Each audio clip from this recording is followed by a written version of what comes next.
दोस्तों नमस्कार। इस वीडियो में हम बात करने वाले हैं एक ऐसे मंदिर के बारे में जहां पर जाने पर संतान की प्राप्ति होती है। जी हाँ, जिन दंपतियों को संतान नहीं होती है या कई डॉक्टर और हॉस्पिटल के चक्कर में पड़ पड़ के वो बहुत निराश हो जाते हैं। फिर वो दंपति कई देवी देवताओं के मंदिर में चक्कर लगाते हैं, जिसके बाद उनके घर के आंगन में किलकारियां गूंजने लगती हैं। आज इस वीडियो में हम ऐसे ही एक मंदिर पे करने वाले हैं बात मिस्टीरियस सुजीत के साथ। हिमाचल की पहाड़ियों पर बसा है सिमसा गांव, जहां पर माता शारदा का मंदिर है, जिसे हम सिमसा माता का भी मंदिर कहते हैं। माता सिमसा निसंतान लोगों को संतान का वरदान देती हैं। हर वर्ष यहाँ हजारों की संख्या में निसंतान दंपति माता के दर्शनों के लिए आते हैं और माता सिमसा से संतान का आशीर्वाद प्राप्त करते हैं। यहाँ पंजाब, हरियाणा, उत्तर प्रदेश से श्रद्धालु संतान की कामना करने आते हैं। कहा जाता है कि यहाँ नवरात्रि में शलिंद्रा नामक उत्सव होता है, जिसमें संतान की इच्छुक महिला को मंदिर के फर्श पर सोना होता है। मंदिर के फर्श पर सोने से महिला गर्भवती हो जाती है। शलिंद्रा का अर्थ होता है स्वप्न। यदि स्वप्न में माता सिमसा महिला को फल देती हैं, तो इसका अर्थ होता है कि महिला को संतान का आशीर्वाद मिल गया है।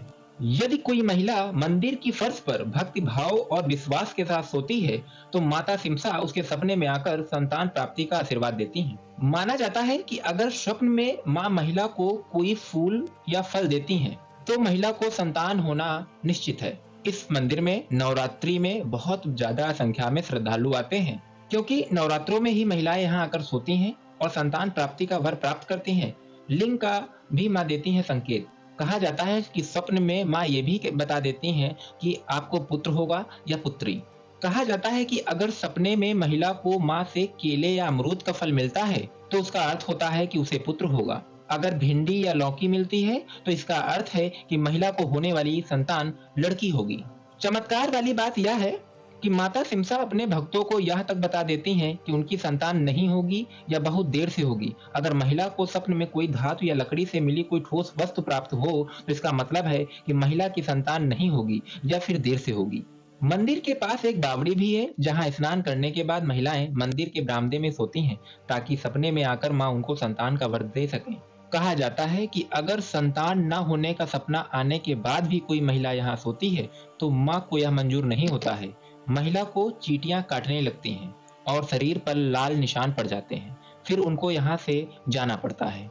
मंदिर की एक और अद्भुत बात यह है कि मंदिर के पास एक चमत्कारी शिला है। इस शिला को अगर आप अपने दोनों हाथों से हिलाएंगे तो वह नहीं हिलेगी, लेकिन जब आप उसमें एक उंगली से उसको हिलाएंगे तो वह शिला आसानी से हिल जाती है। वैज्ञानिक भी इस बात से हैरान है कि यहाँ पर जो महिलाएं निसंतान होती हैं, वो दूर दूर से आकर के यहाँ पर रात में सोती हैं और मनवांछित अपने फल पाती हैं। अब बात करते हैं कि यहाँ पर पहुंचे कैसे। तो यहाँ पर पहुंचने के लिए आपको रेल मार्ग से आ सकते हैं और हवाई जहाज से भी आ सकते हैं। रेल मार्ग से आने के लिए सबसे पहले आपको आना होगा पठानकोट। पठानकोट से बैजनाथ 150 किलोमीटर दूर है। बैजनाथ के लिए पठानकोट से बस मिलती है, वहां से एक छोटी ट्रेन भी चलती है। बैजनाथ पहुंचते ही माता सिमसा का मंदिर वहां से 30 किलोमीटर रह जाता है, जहां से आप कोई लोकल कन्वेंस लेकर के मंदिर में पहुंच सकते हैं।